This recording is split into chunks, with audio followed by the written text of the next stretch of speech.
네, 반갑습니다. 저는 깊은홍달이고요. 오늘은 지난주 논어의 맹자를 이어 아, 실수했네요. 오늘도 다시 하겠습니다.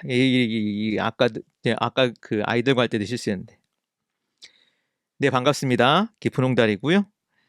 오늘은 맹자의 맹자 이야기를 해보려고 합니다. 지난 시간에는 논어의 공자를 소개했다면 오늘은 그 이후에 아주 중요한 인물이죠. 맹자 책을 남긴 맹자 이야기를 소개하려고 합니다. 부제는 이렇게 잡아봤습니다. 바른 나라를 꿈꾸다. 먼저 맹자라는 사람에 대해서 좀 소개를 해보죠. 맹자, 그의 본래 이름은 맹가입니다. 지난 시간 공자를 소개했었죠. 공자는 공씨, 공이 성씨고요. 자는 선생님이란 뜻입니다. 마찬가지로 맹자는 맹씨 선생님이라는 뜻이죠. 맹자의 본래 이름은 맹가입니다. 이때 가자는 수레라는 뜻이에요. 그래서 그의 이름을 우리 말로 그대로 옮긴다면 맹수레 정도가 될 수 있겠죠. 근데 왜 그가 수레라는 뜻의 이름을 갖게 되었는지는 모르겠습니다. 다만 맹자가 수레를 타고 여러 나라를 돌아다녔던 것만은 확실합니다. 사실 맹자보다 앞서서 공자가 수레를 타고 여러 나라를 돌아다닌 일이 있었죠. 공자는 자신의 이상을 펼칠 기회를 찾고자 여러 나라를 떠돌아다니며 여러 인물을 만났습니다. 그렇지만 지난 시간 이야기했듯 공자는 먼 옛날 주나라로 돌아가자라고 주장했었고, 이런 공자의 주장에 귀를 기울이는 사람은 없었습니다. 맹자는 전국시대 인물입니다. 앞서 공자가 춘추시대의 인물이라고 했었죠. 맹자는 그보다 한 200~300년 뒤인 전국시대의 인물입니다. 이 두 시기를 합해서 춘추전국이라고 하죠. 엄밀하게 이야기하면 춘추시대와 전국시대 둘을 합친 표현이고요. 춘추시대에는 수많은 나라들이 일어나 다투었습니다. 근데 그 나라가 전국시대에 이르면 7나라로 줄어들어 버렸습니다. 그리고 이제 주나라의 옛 모습으로 돌아가자라는 이야기는 쏙 들어가 버렸죠. 7나라 가운데 하나가 나머지 6나라를 집어삼키고 통일을 이룰 겁니다. 과연 어느 나라가 통일을 이룰 수 있을까? 맹자의 답은 이렇습니다. 사람 죽이기를 좋아하지 않는 자가 통일할 것입니다. 맹자 본문에서는 이렇게 하고 있어요. 불기 살인자 능일지. 여기서 살인이라는 표현이 우리에게도 익숙하죠. 불기, 좋아하지 않는다는 뜻입니다. 살인, 사람 죽이기를. 그런 자가 능일지. 이때 일자는 통일을 한다는 뜻입니다. 통일시킬 수 있을 겁니다. 근데 결론만 이야기하면 맹자의 전망은 틀렸죠. 서쪽의 진나라가 강력한 군대를 앞세워 나머지 6나라를 무너뜨리죠. 통일을 이룬 임금은 자신의 위대한 업적을 돋보이기 위해 황제라고 하는 새로운 칭호를 만듭니다. 그가 바로 진시황제죠. 진시황제가 결국은 천하를 통일하는 겁니다. 아니, 맹자는 사람 죽이기를 좋아하지 않는 자가 통일한다고 했는데 맹자의 생각이 틀린 거죠. 그렇다고 또 맹자가 꿈꾸었던 그 생각이 영 쓸모없느냐 하면 그렇진 않습니다. 맹자의 꿈을 이어받은 선비들이 이후에 많았기 때문입니다. 선비들은 맹자의 생각이 담긴 맹자라는 책을 읽으며 맹자가 주장하는 새로운 세상을 함께 꿈꾸었습니다. 맹자 책에서 영향받았던 인물이 정말 많죠. 그렇지만 그 가운데 한 인물을 하나 꼽아 소개하자면 바로 고려 말 정도전 같은 인물이 있을 겁니다. 정도전은 맹자를 매우 사랑한 인물로 유명합니다. 맹자가 이렇게 말했죠. 나라가 어지럽고 임금이 제 노릇을 못하면 임금을 바꿔야 한다. 임금을 바꾸고 새로운 나라를 세우는 게 바로 혁명이고 그 혁명이라는 말을 거슬러 올라가면 맹자까지 갈 수 있습니다. 바로 맹자가 이 혁명이라고 하는 생각을 최초로 주장했던 사상가로 이야기되죠. 네, 교환 있으신 분들은 한번 써보기를 권합니다. 혁자는 바꾸다는 뜻입니다. 그래서 새롭게 바꾸는 걸 혁신. 한편 우리에게 익숙한 개혁이라는 말도 있죠. 이 명이 조금 더 어려울 텐데 이 명은 이제 한자를 그냥 글자 그대로 외우는 경우는 이제 목숨명 이렇게 외우는 경우가 있는데요. 이 명자는 명령이란 뜻도 있고, 그래서 하늘이 어떤 이제 존재에게 내린 명령을 뜻하기도 합니다. 옛날에는 천명이라는 게 있어서 그걸 뭐 나라의 운명이라고도 할 수 있고 하늘로부터 받은 하늘이 나라에게 명령한 무엇이라고도 할 수 있겠죠. 그래서 나라마다 천명을 갖고 있는데 그걸 바꾸는 게 바로 혁명입니다. 그래서 맹자가 이야기한 혁명은 기본적으로는 왕을 바꾸는 거고요. 조금 더 나아가면 왕조를 바꾸는 거고, 그리고 이 혁명이라고 하는 말이 나중에 서양에 있었던 이제 어떤 정치 체제를 바꾸는 그런 것과 밀접하게 결합되면서 서양의 레볼루션을 혁명이라는 말로 번역하게 된 거죠.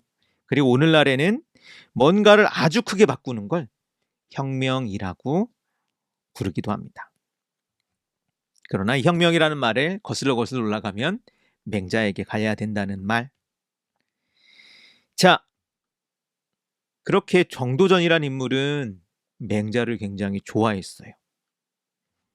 사실 조선이란 나라가 역성혁명으로 시작한 나라죠. 이 표현이 좀 재밌습니다. 역은 바꾸다는 뜻이에요. 성은 성씨를 말합니다. 자, 이때 역성은 그래서 왕을 바꾸는 걸 얘기합니다. 그럼 혁명은 뭐냐? 왕조를 바꾸는 거예요. 국가. 그래서 왕의 성씨를 바꾸어 새로운 국가를 여는 것이 역성혁명이죠. 이 역성혁명에 주목해 볼 만한 건 이 맹자의 이상을 실현했다라고 하는 것도 중요한데, 사실 이것이 갖고 있는 좀 뭐라고 할까요? 중요한 특징이 있기 때문에 그렇습니다. 사실 한 나라가 무너지고 새로운 나라가 설 때는 큰 혼란기를 수반하게 되어 있죠. 새롭게 등장한 누군가가 전쟁을 벌입니다. 일종의 정복전쟁 비슷한 걸 벌여서 기존의 나라를 무너뜨리고 새로운 나라의 주인공이 되기까지 그 많은 역경과 전쟁과 뭐 이런 이야기들이 쭉 펼쳐져야 하는데, 조선엔 그런 게 없습니다. 왕씨의 고려에서 이씨의 조선으로 바뀌었는데, 근데 그 중간에 큰 전쟁이 벌어지지 않았어요. 정도전과 그의 친구들은 고려의 신하였습니다. 근데 그들이 새롭게 이씨 왕조를 세우면서 조선의 신하가 된 겁니다. 그냥 고려의 신하가 대부분 조선의 신하가 되었어요. 물론 그 어떤 이제 인물들 가운데 교체가 전혀 없었다고는 할 수는 없지만, 이 어떤 세력과 세력의 피 튀기는 전쟁이 아니라 그렇게 뭐라고 할까요? 막 서양의 역사에서 말하는 명예혁명처럼 그런 식의 자연스러운 왕조 교체가 있었고 그게 바로 맹자가 꿈꾸던 혁명의 모습이라는 거죠. 그런 면에서 맹자는 굉장히 힘찬 텍스트입니다. 왜냐하면 나라의 변화를 역동적인 어떠한 거대한 전환을 이야기하는 책이기 때문에 그래요. 그런 면에서 맹자는 당당함이라고 하는 이야기를 하죠. 스스로 부끄럽지 않게 바른 행동을 하면 단단하고 튼튼한 마음을 가질 수 있다라고 말합니다. 그걸 잘 보여주는 게 바로 이 문장. 맹자가 대장부에 대해서 이야기한 문장입니다. 읽어보죠. 많은 재산과 높은 자리에도 마음이 움직이지 않고 가난이나 홀대에도 마음이 흔들리지 않고 위협이나 폭력에도 굴복하지 않는 사람, 이런 사람이 대장부야. 원문을 읽으면 이렇습니다. 북위 불능음, 빈천 불능이, 위무 불능쿨, 차지위 대장부. 그 한문을 좀 배우신 분들은 아실 텐데 굉장히 의역을 했습니다. 근데 뭐 직역을 하면 뜻이 딱 직관적으로 들어오지 않는 면이 있어서 의역을 했고 교환에 쓸 때는 의역하는 게 좋은 것 같아요. 자, 맹자가 생각하는 대장부는 어떤 사람이냐? 어떤 그런 외부적인 조건에 흔들리지 않는 심지가 굳고 단단한 마음을 가진 사람이라고 하는 거죠. 그런 면에서 맹자의 이 대장부 그리고 단단한 마음을 이해하기 위해선 용기에 대한 질문이 필요합니다. 용기란 뭘까? 사실 맹자 본문 안에서도 이 용기에 대한 토론, 논쟁 혹은 이야기가 벌어집니다. 일단 맹자의 주장을 간단히 요약하면 맹자는 옳은 일을 실천할 수 있는 단단한 마음이 용기라고 말합니다. 예를 들어 우리가 누군가 강한 힘을 가지고 있고 이 강한 힘을 막 휘둘러 가지고 남을 위협하는 것. 그걸 용기라고 생각하는 사람들이 있는데 그건 용기가 아니라고 맹자는 이야기하고 싶은 거고요. 혹은 무모하게 위험한 일에 뛰어드는 것. 그러니까 남이 하지 못하고 나는 겁이 없어. 그게 용기가 아니라고 생각을 하는 겁니다. 맹자가 말하는 용기란 주위 상황에도 흔들리지 않는 튼튼한 마음을 용기라고 하는 거죠.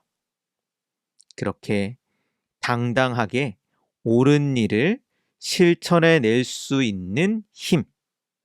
그게 맹자는 용기라고 말하고 싶다고 합니다. 그런 면에서 맹자가 이야기하는 용기라고 하는 면에 생각을 해보면 진짜 용기 있는 사람은 자신의 용기를 자랑하거나 내세우지 않겠죠. 자, 그러면 어떻게 그런 단단한 마음을 가질 수 있을까? 맹자는 옳은 일을 해야 한다라고 말합니다. 작더라도 조금씩 옳은 일을 할 때 단단하고 튼튼하고 건강한 마음을 기를 수 있다라고 말합니다. 맹자는 마음이 마치 여린 새싹과 같다라고 보았던 거예요. 이 새싹은 잘 보살펴야 됩니다. 옳은 행동을 하고 걸음을 주고 북돋아 주면 결국은 이 새싹이 아주 튼튼한 나무로 자라겠죠. 바람이 불어도 흔들리지 않고 때론 외부적으로 큰 문제가 있더라도 그 나무는 건강하게 자랄 겁니다. 근데 나쁜 행동으로 이 새싹을 짓밟으면 어떻게 될까? 그러면 쉽게 상처 입고 시들어 버리겠죠.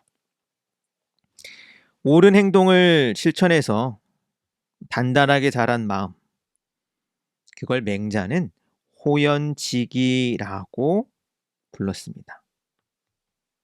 이 호연지기라는 말이 사실은 다른 데서 나온 거로 아는 분들이 많을 텐데요. 맹자에서 나온 말입니다.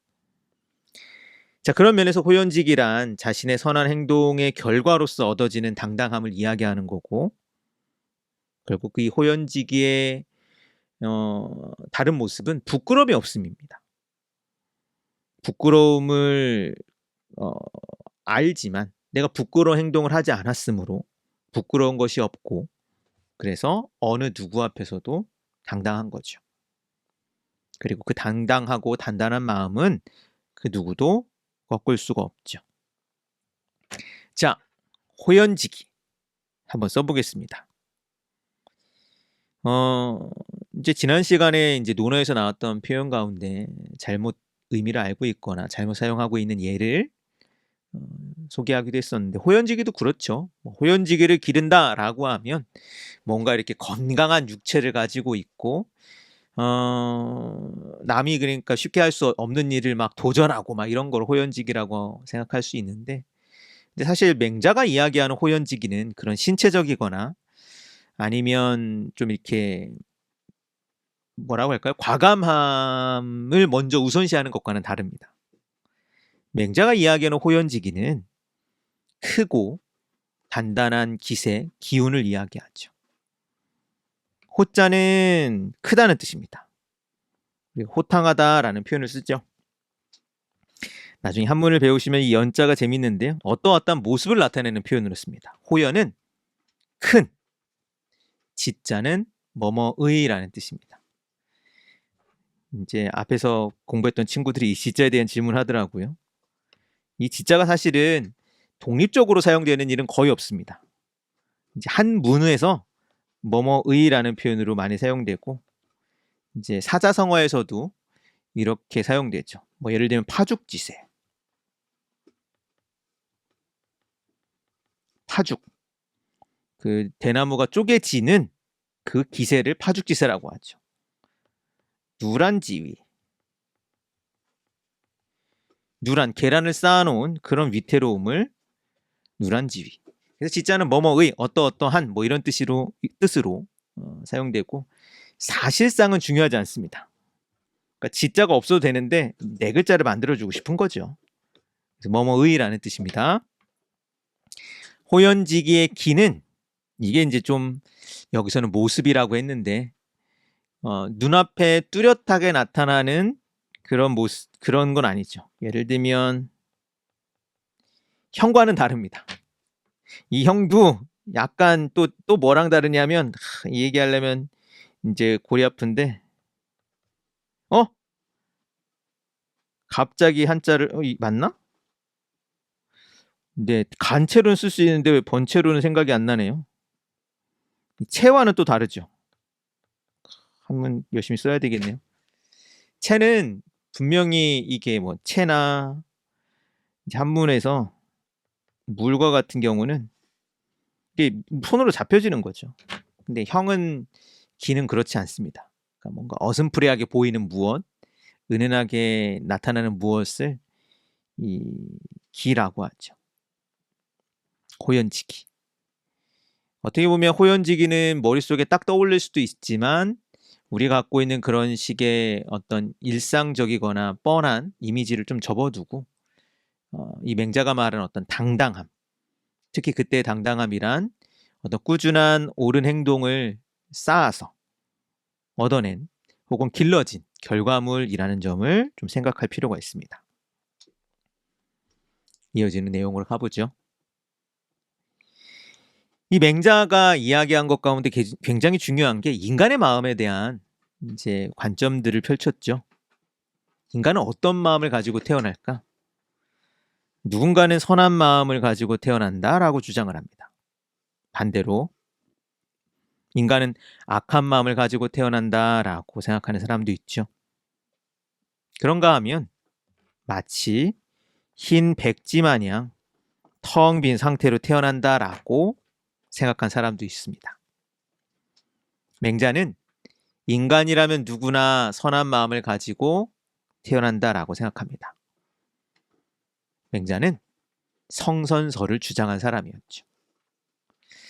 맹자는 인간은 누구나 이 선한 가능성을 가지고 있다라고 주장을 하고, 그 선한 가능성을 가지고 정치를 한다면, 나라를 다스린다면 훌륭한 정치를 할 수 있다라고 생각을 합니다. 이 성선설의 결과로 맹자가 이야기하는 게 바로 왕도 정치인 겁니다.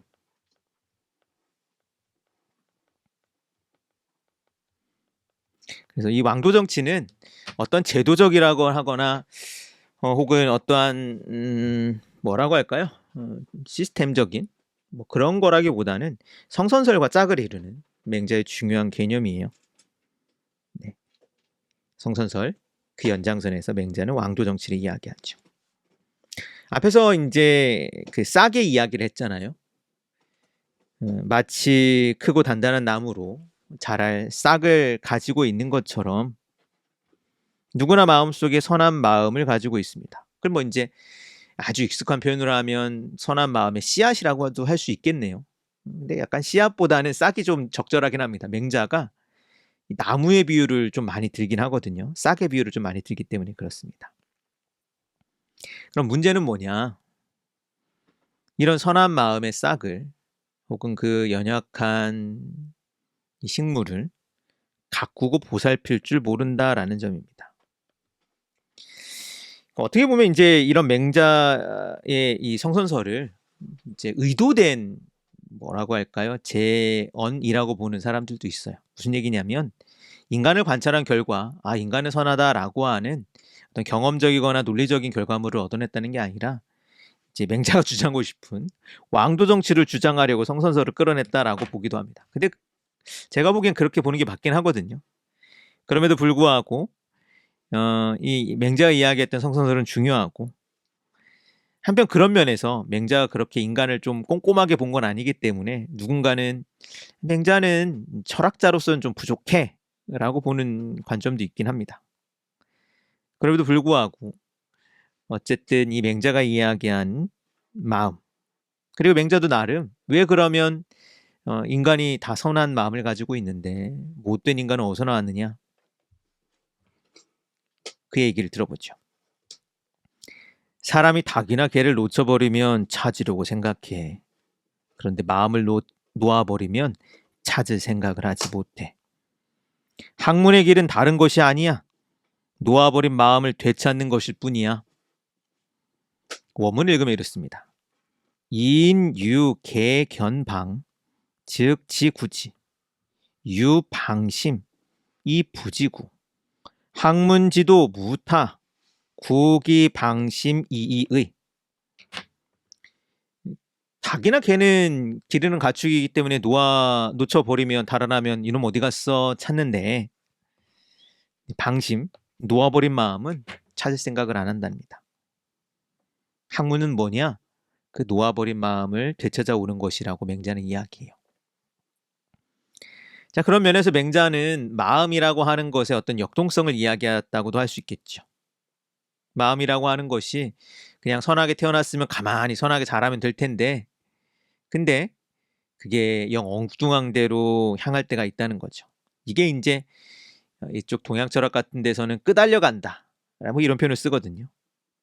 욕심에 이끌려 엉뚱한 곳에 길을 잃을 수 있는 거죠. 그러지 않으려면 마음을 단단히 잡아야 한다라고 말합니다. 그리고 때로는 엉뚱한 곳으로 빠져버릴 수도 있다는 거죠. 그럴 때 마음을 붙잡아서 제자리로 데리고 와야 된다고 합니다. 이 놓쳐버린 마음, 그걸 앞에도 보았지만 그게 바로 방심인 거고요. 이 놓쳐버린 마음을 되찾는 것을 이 맹자 텍스트에서 뽑아서 사자성어로 구기방심이라고 합니다. 놓아버린 마음을 되찾아온다.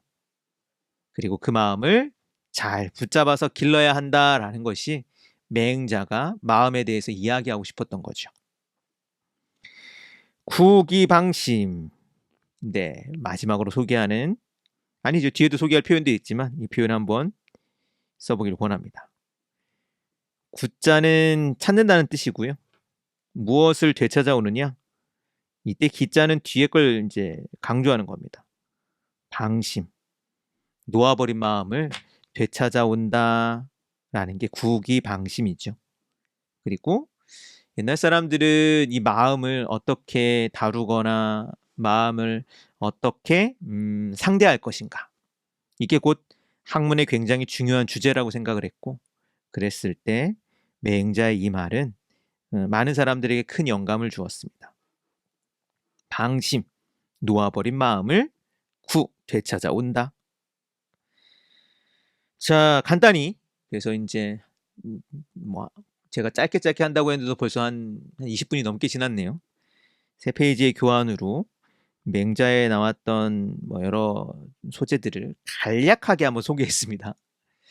사실 맹자에 나오는 여러 철학이나 아니면 중요한 개념들은 더 많이 소개를 해야 되죠. 근데 그게 또 너무 어렵게 소개하거나 복잡하게 들어가면 그게 또 가지고 있는 맹자의 특징들을 제대로 보기보다는 부담이 될 수 있기 때문에 간략하게만 소개했고요. 그런 면에서 인제 맹자의 뭐 호연지기, 성선설, 그리고 그 맹자가 이야기한 마음, 그게 무엇인지 좀 이야기를 해 봤습니다. 참고로 교환에 쓰지 않았는데 맹자가 이야기한 마음 가운데 이 양심이란 표현을 한번 생각해 볼 필요가 있습니다. 맹자가 이 양자를 아주 잘 썼던 사람이거든요. 물론 맹자 텍스트에서는 양심이란 말이 나오진 않아요. 양지라는 표현이 나오고 양능이라는 표현이 나옵니다. 이 양지 양능은 뭐냐? 불려이지. 생각하지 않아도 알 수 있고 불화기능. 배우지 않아도 뭐 이렇게 할 수 있는 게 양지 양능이랍니다. 근데 잘 생각해 보면 양심이 그래요. 우리가 양심이라는 용어를 쓸 때. 양심을 이렇게 계산해 보거나 헤아려 봐야 된다고 생각하지 않죠. 양심이라고 하는 게 어디선가 배워야 한다고 생각하지 않죠. 인간이라면 누구나 양심을 가지고 있고 그 양심이라고 하는 것은 배우기 이전에 혹은 언제부터인지는 모르겠지만 그냥 자동으로 그냥 타고나는 걸 양심이라고 이야기하고 그런 면에서는 오늘 이야기했던 맹자가 이야기했던 마음과 굉장히 닮아 있습니다. 자, 맹자에 나오는 몇 개 표현들을 그리고 관련된 표현들을 또 몇 개 소개하죠. 첫 번째 표현으로는 지사입니다. 맹자 책을 읽어보면 이 지사라는 표현이 나오는데요. 맹자가 무서운 얘기를 해요. 이 지사, 뜻을 품은 선비들은 자기가 목숨을 잃을 걸 두려워하지 말아야 한다라는 이야기를 합니다. 굳은 마음을 가지고 있는 사람을 가리키는 말이죠. 그리고 설령 자신을 희생해서라도 옳은 일을 하는 그런 사람을 가리키는 말로 지사라는 표현을 사용합니다. 예를 들어 우리 역사 속에서는 독립을 위해 힘썼던 사람들을 독립지사라는 표현을 쓰기도 했죠. 그래서 맹자는 이 의라고 하는 가치를 굉장히 중요시 여겼고 그 가치를 실현하는 지라고 하는 어떤 덕목도 중요하게 생각을 했긴 했습니다.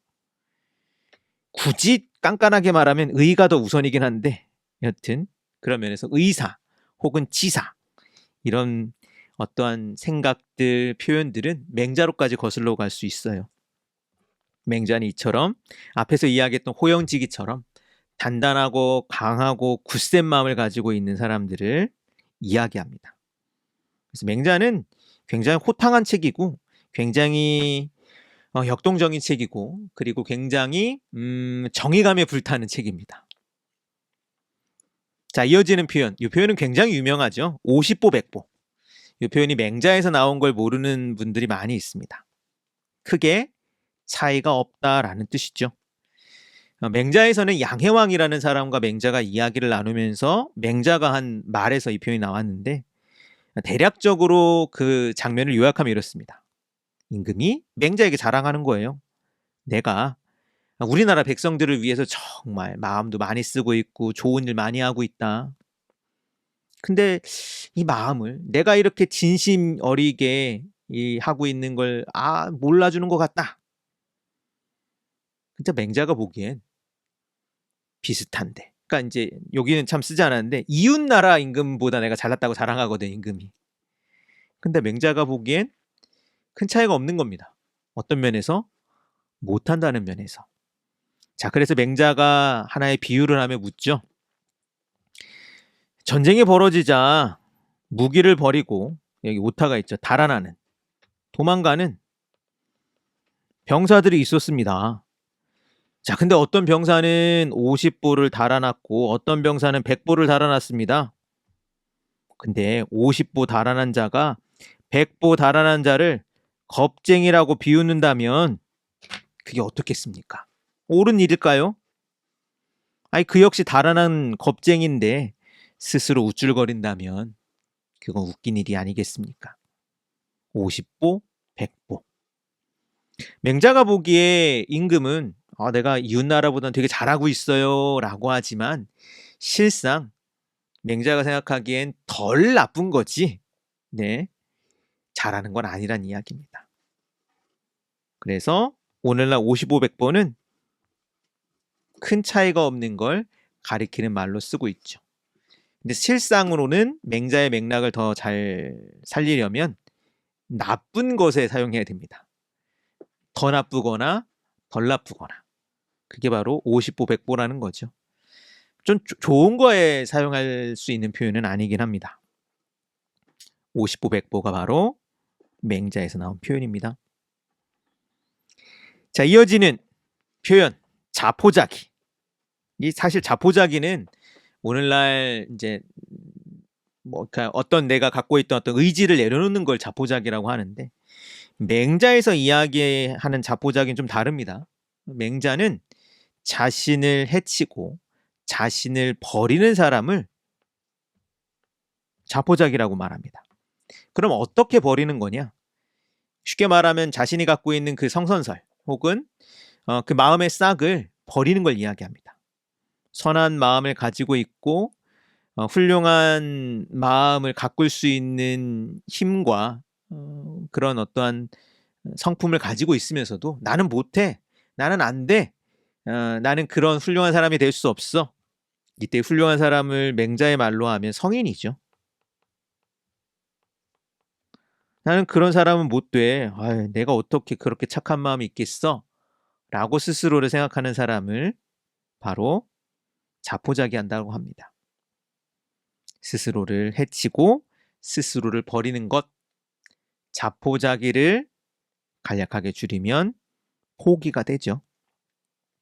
자포자기가 바로 맹자로부터 나왔습니다. 마지막으로 맹자에서 나온 이제 사자성어 가운데 나름 굉장히 유명하고 우리 삶 속에서 굉장히 많이 쓰이는 표현인데 그 출처나 원래 사자성어를 모르는 경우가 많습니다. 알묘조장입니다. 알묘조장은 원래는 이 호연지기 이야기할 때 나오는 말인데요. 글자 그대로는 알묘, 싹을 뽑아 조장, 억지로 자라도록 돕는다라는 뜻입니다. 맹자가 이야기했던 비유는 이렇습니다. 한 농부가 싹이 자라는 것을 돕겠다라고 하면서 싹을 쑥쑥 뽑아냅니다. 어떻게 되겠어요? 자라는 걸 돕기는커녕 싹이 다 말라 죽고 말죠. 마음의 싹을 키우는데 시간이 필요하다는 겁니다. 억지로 빠르게 자라게 만들다간 다친다라는 겁니다.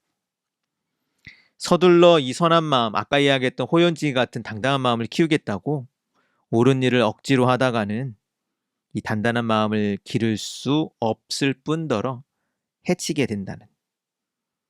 자, 그리고 이 알묘조장에서 바로 조장이라는 말이 나왔죠.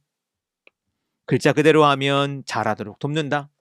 나쁜 뜻은 아닌데 오늘날에는 나쁜 일을 더 키운다는 뜻으로 쓰이고 있습니다.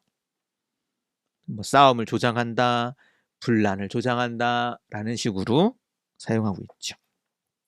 원래 뜻은 호연지기를 오랜 시간과 오랜 실천이 쌓여서 길러지는 것인데 그것을 막무가내로 그냥 충동적으로 하려고 하는 걸 가리키는 말이 바로 알묘조장입니다. 그리고 여기서 오늘날 우리가 쓰는 조장이란 말이 나온 겁니다.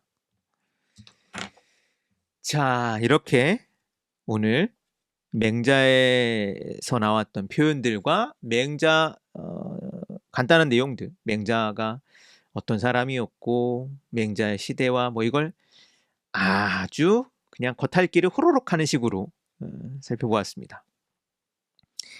이제 고민이긴 해요. 이게 늘 어느 정도 볼륨을 가져야 될까, 그리고 어느 정도 분량과 어느 정도 깊이가 되어야 될까라는 고민이 있는데, 자, 어쨌든 이렇게 맹자라는 사람 혹은 맹자 속에 나온 표현들을 몇 개를 좀 소개했습니다. 유익한 시간이길 바라고요. 앞에서 이제 논어 이야기를 했었는데 사실 어떻게 보면 논어보다 더 대중적으로 읽힐 만한 책이 맹자긴 해요. 논어는 너무 함축적이고, 그리고 함축적일 뿐만 아니라 좀 곱씹어서 생각해 볼 만하거나 뭔가 이렇게 인사이트를 넓혀준다라고 하는 내용이 물론 뭐 깊이 들어가면 있겠지만 좀 쉽지 않습니다. 뭐 그냥 좋은 얘기네라는 식으로 넘어갈 수 있는 책이 논어라면, 맹자는 좀 더 곱씹어서 생각할 수 있는 내용들이 있는 책이에요.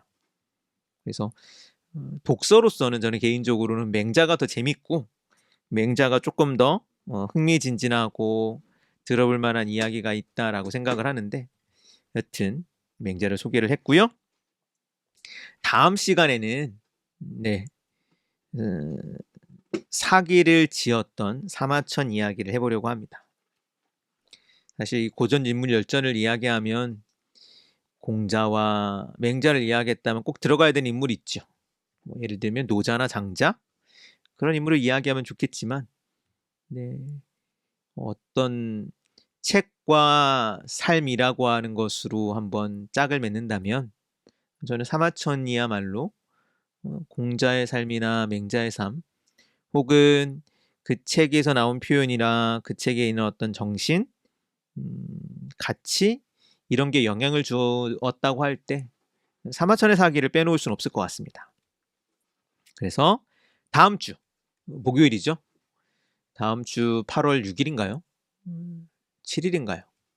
헷갈리는데 7일 아닌가? 여튼 목요일 날 저녁에 9시에 저는 사마천의 이야기, 그리고 사기에서 나왔던 한자 표현들을 가지고 찾아뵙도록 하겠습니다. 자, 오랜 시간 들어주셔서 감사드리고요. 혹시라도 남기실 말씀이 있다면 언제든 환영합니다. 댓글로 남겨주시면 잘 참고하고 곱씹어 보겠습니다. 그럼 저는 다음 주에 만나 뵙겠습니다. 감사합니다.